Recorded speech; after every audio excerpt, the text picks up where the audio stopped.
ആദത്തിന്റെയും ഹവ്വയുടെ മക്കളുടെ പേരാണ് കായേനും ആബേലും.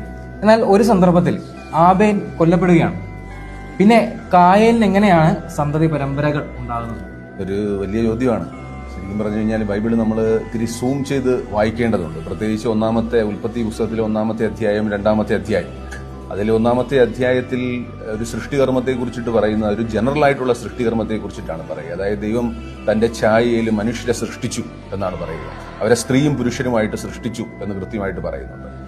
എന്നാൽ 2-ാമത്തെ അധ്യായത്തിൽ വളരെ പർട്ടിക്കുലർ ആയിട്ടുള്ള ഒരു സൃഷ്ടികർമ്മത്തെ കുറിച്ചിട്ടാണ് പറയുക. അതായത് മണ്ണിലെ പൂഴിയിൽ നിന്നും ദൈവം മനുഷ്യനെ സൃഷ്ടിക്കുകയും അവന്റെ നാസാരന്ധ്രങ്ങളിലേക്ക് നിശ്വസിക്കുകയും ചെയ്തു എന്നാണ് പറയുക. അപ്പോൾ അതിന്റെ അർത്ഥം എന്ന് പറഞ്ഞു കഴിഞ്ഞാൽ ദൈവത്തിന്റെ ഒരു സ്പെഷ്യൽ സെലക്ഷനാണ് ആദം.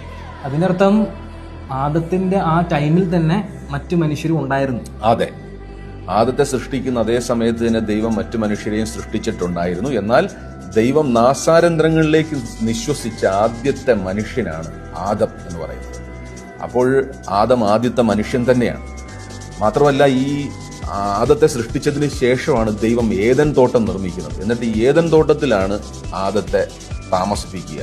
അപ്പൊ ഏദൻ തോട്ടത്തിന് പുറത്തായിട്ട് മറ്റ് മനുഷ്യവർഗ്ഗങ്ങൾ ഉണ്ട് എന്നുള്ളതിന് തെളിവ് നമുക്ക് ലഭിക്കുന്നത് കായേൻ ആബേലിനെ കൊന്നു കഴിയുമ്പോഴത്തേക്ക് ദൈവത്തോട് പറയുകയാണ്, എന്നെ മറ്റുള്ളവർ വധിക്കാൻ വരും എന്ന് പറയുമ്പോഴത്തേക്ക് നിന്നെ ആരും തൊടില്ല എന്നാ ദൈവം പറയുക. ഞാൻ നിന്റെ നെറ്റിത്തടത്തിൽ ഒരു മുദ്രയിടും. പുറത്തും മനുഷ്യരുണ്ടായിരുന്നു.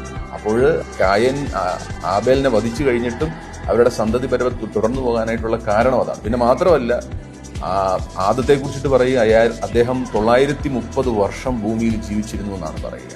അപ്പോൾ അത്രയും വർഷം ജീവിച്ചിരുന്നപ്പോൾ സേത്ത് മാത്രമല്ല, അതിനുശേഷവും ധാരാളം സന്തതികൾ അദ്ദേഹത്തിന് ഉണ്ടായിരുന്നു എന്നും കൂടിയാണ് നമ്മൾ അനുമാനിക്കേണ്ടത്. അപ്പൊ നമ്മുടെ എല്ലാവരുടെയും ആദ്യ മാതാപിതാക്കൾ എന്ന് പറയുന്നത് ആദവും ഹവ്വയും തന്നെയാണ്. തീർച്ചയായിട്ടും.